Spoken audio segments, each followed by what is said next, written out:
March மாதம் 8ஆம் தேதி உலக மக்களுக்கு அதிர்ச்சியையும் மன உளைச்சலையும் கொடுத்த ஒரு தினம். இந்த தினத்தில் மலேசியாவின் தலைநகர் கோலாலம்பூரிலிருந்து சீனாவின் பெய்ஜிங் நகரை நோக்கி புறப்பட்ட MH370 ரக என்ற விமானம் திடீரென மாயமானதாக உலகம் முழுவதும் தகவல் வெளியானது. இந்த தகவல் வெளியிடப்பட்ட நேரத்திலிருந்தே சகலரும் ஆச்சரியத்தின் உச்சத்திற்கு சென்றார்கள். அது என்னவென்று சொன்னால், இந்த விமானத்திற்கு என்ன நடந்தது என்பது பற்றிய சரியான தகவல்களை யாராலும் உடனடியாக கண்டுபிடிக்க முடியவில்லை, அறிவிக்கவும் முடியவில்லை. இதன் காரணமாக இந்த விமானத்தில் பயணம் செய்த விமானிகளுக்கு என்ன நடந்தது என்பது பற்றி பயணிகளின் உறவினர்கள் கதிகலங்கி போயிருந்தார்கள். இந்த சந்தர்ப்பத்தில் மலேசிய அரசு உடனடியாக சீனாவின் உதவியை நாடி ஏனைய பல நாடுகளின் உதவியை எடுத்துக்கொண்டு இந்த விமானத்துக்கு என்ன நடந்திருக்கும் என்ற ஒரு தேடுதல் நடவடிக்கை ஆரம்பித்தது.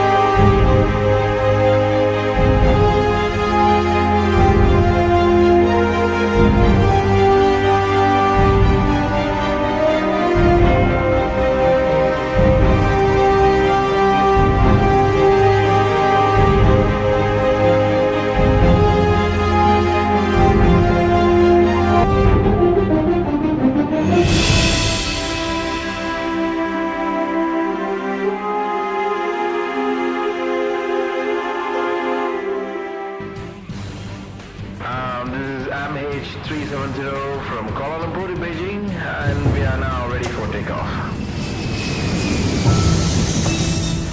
மலேசிய விமானம் 239 பயணிகள் மற்றும் விமான பணியாளர்களுடன் கோலாலம்பூரில் இருந்து பீஜிங்கிற்கு புறப்பட்டது. அக்ரோனிம் அகாஸ் என்ற தகவல் பரிமாற்ற கருவி வழியே போயிங் ரக MH379 விமானத்தின் கடைசி தகவல் பரிமாற்றம். விமானி அறையில் இருந்து கடைசி தகவல் குட் நைட் என்று வந்தது. Okay, received. Good night. விமானம் மலேசிய வான்பரப்பில் இருந்து விலகி தாய்லாந்து வளைகுடா பகுதிக்கு மேலே வியட்நாம் நோக்கி பயணிக்கிறது. ரேடார் தகவல் நிறுத்தப்பட்டது. அதன் பின் வரவேண்டிய தகவல் வரவில்லை. மலேசிய தீபகற்பத்திற்கு மேற்கு பகுதியில் விமானம் ஒன்று பறப்பதை மலேசிய ராணுவ ரேடார் கருவி கண்டறிகிறது. பெய்ஜிங் நகருக்கு MH370 விமானம் சென்று சேர்ந்திருக்க வேண்டும். மலேசிய விமானத்திற்கான தொடர்பு துண்டிக்கப்பட்டுள்ளதாக சீனாவின் சிங்குவா செய்திக் கழகம் தகவல் வெளியிட்டது. விமானத்தில் முக்கால்வாசி பேர் சீன பயணிகள். 8:11 மணி அளவில் விமானத்தில் இருந்து வந்த கடைசி சிக்னல் கண்டறியப்படுகிறது. திருட்டு கடவுச்சீட்டில் 2 பயணிகள் விமானத்தில் சென்றது கண்டறியப்பட்டதால் தீவிரவாத செயல் நடைபெற்றிருக்க கூடும் என கருதப்பட்டது. தாய்லாந்தின் வளைகுடா பகுதியில் சில பொருட்கள் கிடப்பதை வியட்நாம் குழுவினர் கண்டுபிடித்தனர். ஆனால் MH370 தொடர்பில்லாத பொருட்கள் அவை என தெரிவிக்கப்பட்டது. அமெரிக்க போயிங் ரக விமான பிரதிநிதிகள் மலேசியாவுக்கு உதவிக்கு சென்றனர். விமானம் பாதை மாறிச் சென்றதாக தகவல் தெரிவிக்கப்பட்டது. தெற்கு சீன கடல் வரை தேடுதல் பணியை மலேசிய அரசு விரிவுபடுத்தியது. ஹாங்காங் அருகே விமானத்தின் சிதைவடைந்த பொருட்கள் இருப்பதாக எழுந்த சந்தேகத்தை அடுத்து கப்பல்களையும் அனுப்பியது.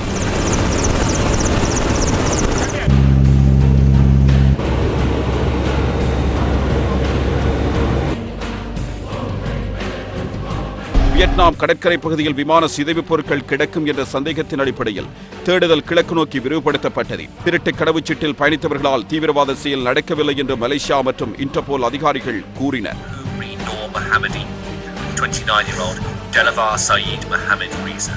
They confirm that they boarded the plane using the stolen passports. We know that once these two individuals arrived in Kuala Lumpur on the 28th of February, they boarded flight 370 using different identities. கடத்தல் நடந்திருக்கும் என்பதன் அடிப்படையில் குற்ற விசாரணை நடைபெறுவதாக Malaysia கூறியது.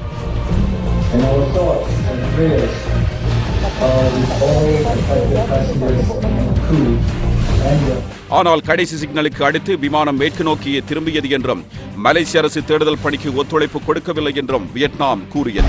Radar கருவி தொடர்பு துண்டிக்கப்பட்ட விமானம் பாதை மாறிச் சென்றதாக கிடைத்த தகவலை அடுத்து இந்திய பெருங்கடல் பகுதியில் இடிபாடுகள் குறித்து தேடுதல் பணி மாறியது. தென்சீன கடல் மற்றும் தாய்லாந்து வளைகுடா இடையே மிதக்கும் பொருட்கள் இருப்பதாக சீன செயற்கைக்கோள் புகைப்படங்கள் காட்டின. அவை விமான பாகங்கள் இல்லை என்று மலேசிய அரசு தெரிவித்தது. மலேசிய அரசு விமானிகள் மீது சந்தேக பார்வையை செலுத்தியது. அதேவேளையில் தேடுதல் பணியை பார்வையிடுவதற்காக பிரதமர் நஜீப் ரசாக் தனது கட்டார் மற்றும் ஐக்கிய அரபு எமிரேட் நாடுகளுக்கான பயணத்தை தள்ளி போட்டார். ஆஸ்திரேலிய பகுதியை ஒட்டிய இந்திய பெருங்கடல் பகுதியில் விமானம் சென்றதாக செயற்கைக்கோள் தகவல் பரிமாற்றங்கள் வழியே கண்டறியப்பட்டது. விமானிகளின் வீடுகளில் சோதனை நடத்தப்பட்டன. விமானம் உள்நோக்கத்துடன் திசை திருப்பப்பட்டுள்ளது என்று புதிய தகவல் தெரிவிப்பதாக பிரதமர் நஜீப் தெரிவித்தார். 7 days ago, Malaysia Airlines flight MH370 disappeared. We realize this is an excruciating time for the families of those on board. No words can describe the pain that must be going through. Our thoughts and our prayers are with them. I have been appraised of the ongoing search operation round the clock. விமான போக்குவரத்து கட்டுப்பாட்டு அறையுடனான கடைசி தொடர்பு துண்டிக்கப்பட்ட பின்பும் கிட்டத்தட்ட 7 மணி நேரம் விமானம் இறங்கியுள்ளதாக செயற்கைக்கோள் சிக்னல்கள் தெரிவித்தன. இதனால் தேடுதல் வேட்டை இந்திய பெருங்கடல் பகுதிக்கு மாற்றப்பட்டது. ஆஸ்திரேலியா இந்திய பெருங்கடல் பகுதியில் தேடுதலை நடத்தியது. சட்ட அமுலாக்க பிரிவினர் பல்வேறு கோணங்களிலும் விசாரணைகளை மேற்கொண்டனர். விமானி தற்கொலை செய்து கொண்டது சாத்தியம் என்று அதிகாரிகள் விவாதித்தனர். விமான பொறியாளர் பயணம் பற்றி போலீசார் விசாரணை மேற்கொண்டனர். Checking his background, we have also checked him with other police organization on his profile, and we believe that he is not likely to be a member of any terrorist group. வளர்ச்சியடைந்த விமான போக்குவரத்து வரலாற்றில் நீண்ட நாட்களாக கண்டறியப்பட இயலாத ஒன்றாக மாயமான மலேசிய விமான நிகழ்வு உள்ளது. இந்திய பெருங்கடல் பகுதியில் ஆஸ்திரேலியாவுடன் அமெரிக்கா இணைந்து தேடத் தொடங்கியது.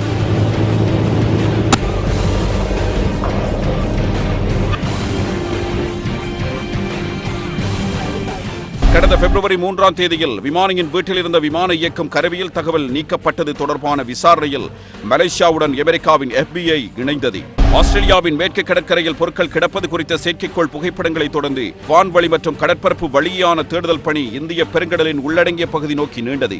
புகைப்படங்கள் மார்ச் 16இல் எடுக்கப்பட்டிருந்தது. 4 நாட்களை கடந்தும் தேடுதல் பணியினரால் எந்த சிதைவு பொருட்களையும் கண்டறிய முடியவில்லை. வான்வழியான அடுத்த நாளின் தேடுதலிலும் ஒன்றும் கிடைக்கவில்லை. ரேடார் தொடர்பு துண்டிக்கப்பட்ட பின்பு விமானம் நிலையாக மற்றும் சீராக பயணித்துள்ளது என்பதை செயற்கைக்கோளின் இன்மாசாட் அதாவது ஐசாட் புகைப்பட ஆய்வு தெளிவுபடுத்தியது. மலேசியாவின் போக்குவரத்து துறை மந்திரி ஹிசாமுதீன் ஹுசைன் செய்தியாளர்கள் கூட்டத்தில் பேசும்போது A Chinese search plane reportedly sighted objects in the Australian search area. These objects are not in the vicinity of those which were identified by the Australian authorities last week. மிதக்கும் பொருட்கள் குறித்த செயற்கைக்கோள் புகைப்படங்களை சீன தூதர் வைத்திருக்கின்றார். அந்த பொருட்கள் தெற்கு பகுதியில் உள்ளன. அது குறித்து ஆய்வு மேற்கொள்ள அவர்கள் கப்பல்களை அனுப்புவார்கள் என்று கூறினார்.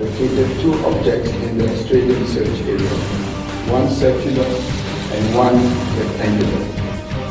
Each MAS success is in the vicinity and it is possible that the objects could be received within the next few hours or by tomorrow morning at the latest.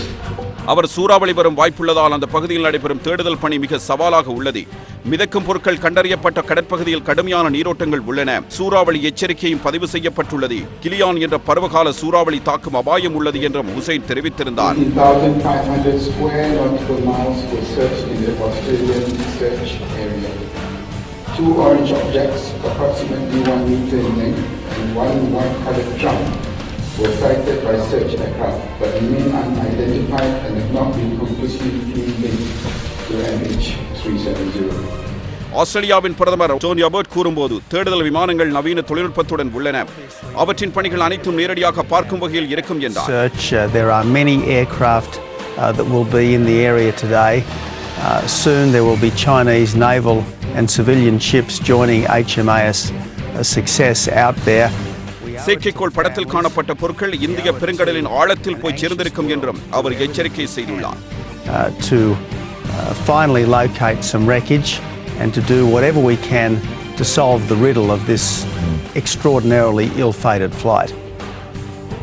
இந்திய பெருங்கடல் பகுதியில் மற்றொரு சுற்று தேடுதல் பணியில் விமானங்கள் ஈடுபடத் தொடங்கின. 2 வாரங்களாக மாயமான விமானம் குறித்த சர்ச்சைக்கிடையே பணி தொடர்கிறது. இந்த பணிக்காக 6 விமானங்களை ஆஸ்திரேலியா அனுப்பியது. அவை 5 மணி நேரத்தில் தேடுதலை நடத்தும் திறன் வாய்ந்த விமானங்களாகும்.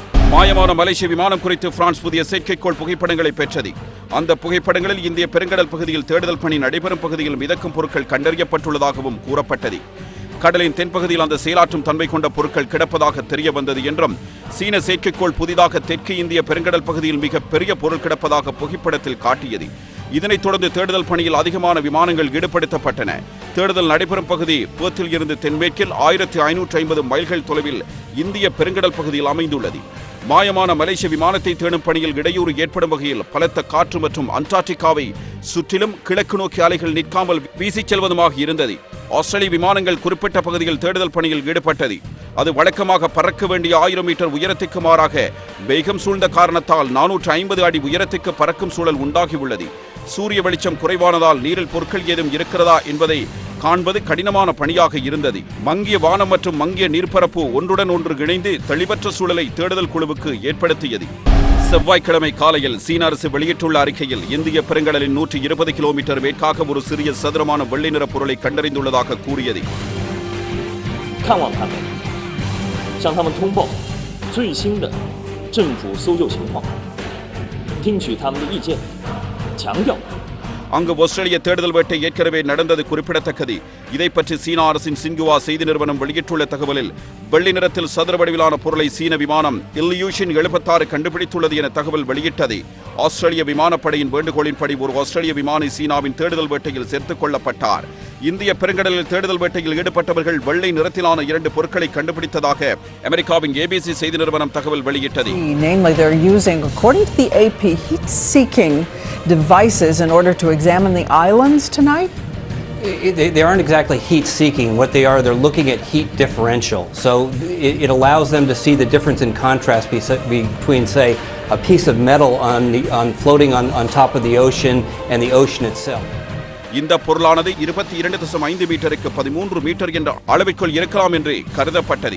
26க்கும் மேற்பட்ட நாடுகள் ஒருங்கிணைந்து 40 கப்பல்கள் 20க்கும் மேற்பட்ட விமானங்கள் என தேடுதல் பணி தீவிரமாக முன்னெடுக்கப்பட்டது. இதற்கு பிறகுதான் இங்கிலாந்தின் இன்ஸ்மார்ட் என்ற ஒரு செயற்கைக்கோளின் உதவியோடு இந்த விமானம் கடலுக்குள் வீழ்ந்து விபத்துக்குள்ளாகி இருக்கலாம் என்றொரு புகைப்படத்தை வெளியிட்டு அது தொடர்பான தகவல்கள் வெளிவர துவங்கியது. இதனை அடுத்து மலேசிய பிரதமர் நஜீப் ரசாக் ஊடகங்கள் முன்பு தோன்றி இது தொடர்பான தகவல்களை வெளியிட்டார். விமானத்துக்கு என்ன நடந்தது என்பது பற்றி அவர்கள் தெரிந்து கொண்ட விடயங்களை அவர் ஊடகங்கள் முன் அறிவித்தார். இந்த சந்தர்ப்பத்தில் பயணிகளின் உறவினர்கள் கதறி எழுத காட்சி, அதற்கு பிறகு இடம்பெற்ற சம்பவங்கள் என்பன மக்கள் மனதை விட்டு நீங்காத கடும் நிகழ்வுகளாக அமைந்துவிட்டன.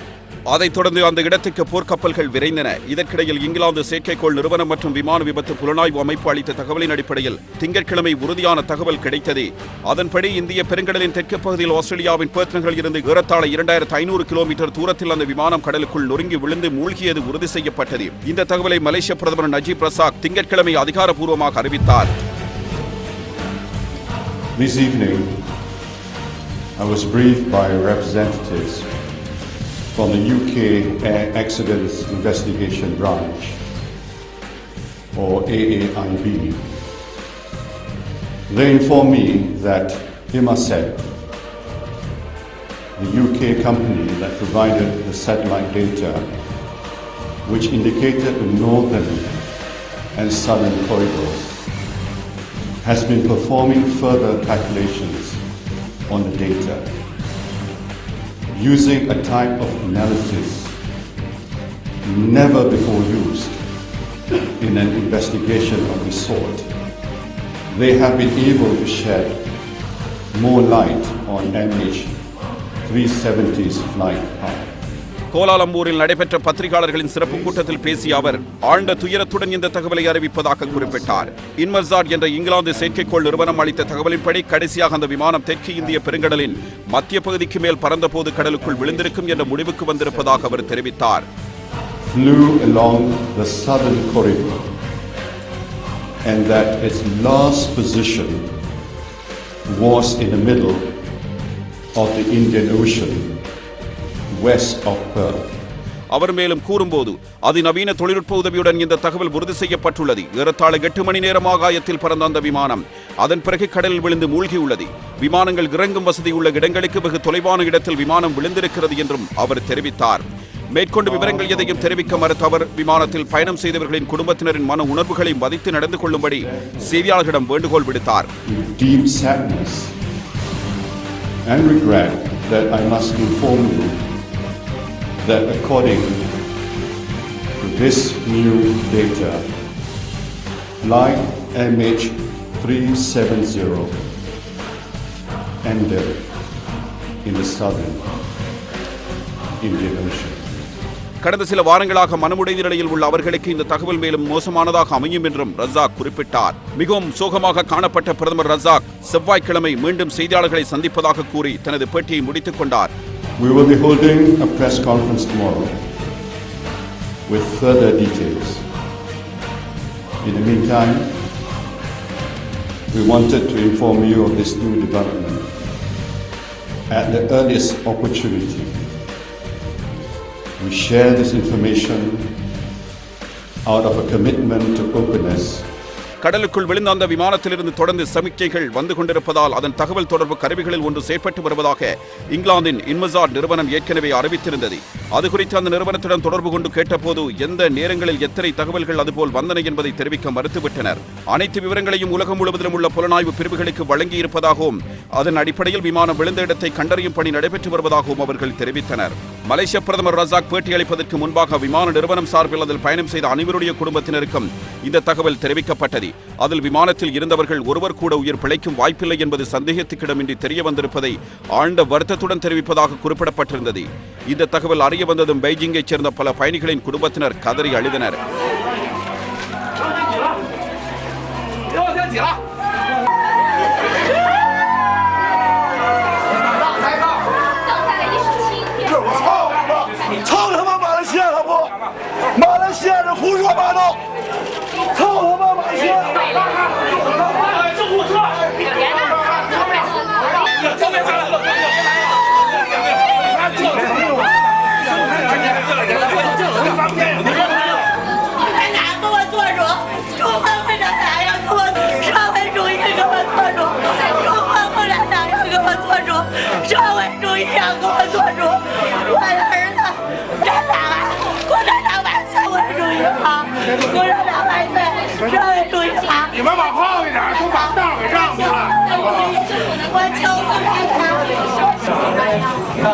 விபத்துக்குள்ளான விமானத்தில் பயணம் செய்தவர்களில் 158 பேர் சீனர்கள். எனவே விமானத்தை தேடும் பணியில் சீனா தீவிரம் காட்டி வருகிறது.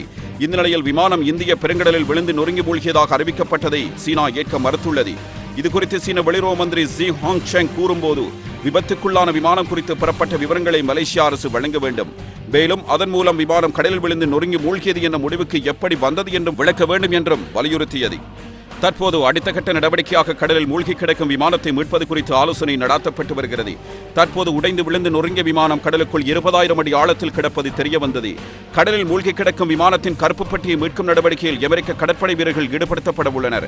ஏனெனில் அதற்கான தொழில்நுட்பத்துடன் கூடிய கருவி அமெரிக்காவிடம் தான் உள்ளது. அந்த கருவியின் உதவியால் விமானத்தின் உடைந்த பாகங்களை எளிதில் கண்டுபிடிக்க முடியும் என பென்டகன் அதிகாரிகள் தெரிவித்தனர்.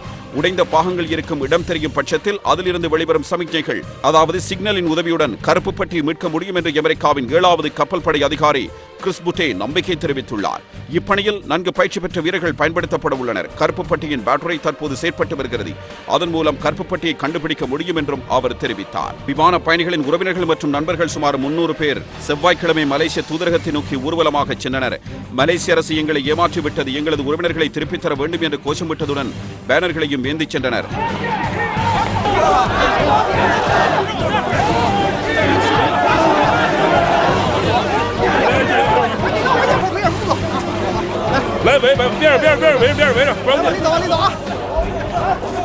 தூதரகத்தை நெருங்கிய போது தூதரை சந்திக்க வேண்டும் என வலியுறுத்தினர். பின்னர் தூதரகத்தின் வெளியில் உள்ள நிருபர்களுடன் அவர்கள் பேச முயன்ற போது பாதுகாப்பு படையினர் தடுத்தனர். இதனால் மோதல் வெடித்தது. அப்போது போராட்டக்காரர்கள் தண்ணீர் பாட்டில்களை வீசி போலீசாரை தாக்கினர்.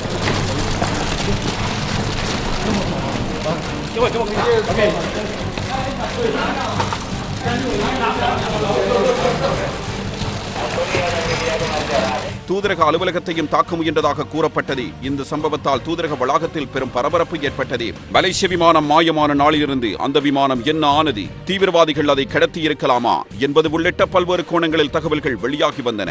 அவற்றில் எதையுமே உறுதி செய்ய முடியாத நிலை இருந்தது. தற்போது இங்கிலாந்து செயற்கைக்கோள் நிறுவனம் அளித்த தகவலின்படி மாயமான விமானம் குறித்த மர்மம் விலகியுள்ளது. ஆனால் எதனால், எப்படி அந்த விமானத்துக்கு இந்த கதை ஏற்பட்டது என்பது இன்னும் புரியாத புதிராகவே உள்ளது. இந்த மலேசிய விமானத்தின் பாகங்கள் இப்பொழுது காணப்படுவதாகவும் அதன் சிதைவுகளை தேடி தேடுதல் நடவடிக்கை தீவிரப்படுத்தப்படுவதாகவும் அறிவிக்கப்பட்டாலும் கூட ஒட்டுமொத்தமாக இந்த மலேசிய விமானத்திற்கு என்ன நடந்தது என்பது பற்றி சரியான தகவலை இதுவரை கண்டுபிடிக்க முடியாமல் தான் இருக்கிறது. ஒருவேளை கருப்புப்பட்டி இன்னும் ஒரு வாரத்திற்குள்ளோ 10 நாட்களுக்குள்ளோ கண்டுபிடிக்கப்பட்டால் அதிலிருந்து பல தகவல்களை பெறக்கூடியதாக இருக்கும். அதுவும் சாத்தியமற்று போகும் பட்சத்தில் என்ன நடவடிக்கை எடுப்பது என்பது பற்றி மலேசியா திணறிக் கொண்டிருக்கிறது. அதே நேரத்தில் இதுவும் உலகில் இடம்பெறுகின்ற பல மாயமான மர்மமான விஷயங்களுக்கு மத்தியில் சாதாரணமாக கண்டறியக்கூடிய ஒரு விமானத்தின் பயணம் அல்லது விபத்துக்குள்ளானதா, என்ன ஆனது என்பது பற்றிய தகவல் கூட கடைசி நேரத்தில் மாயமாகி விடுமோ என்றொரு அச்சமும் பல அதிகாரிகள் மத்தியிலும் நிபுணர்கள் மத்தியிலும் காணப்படுகிறது. பொறுத்திருந்து பார்ப்போம் மலேசிய விமானத்திற்கு என்னதான் நடந்தது.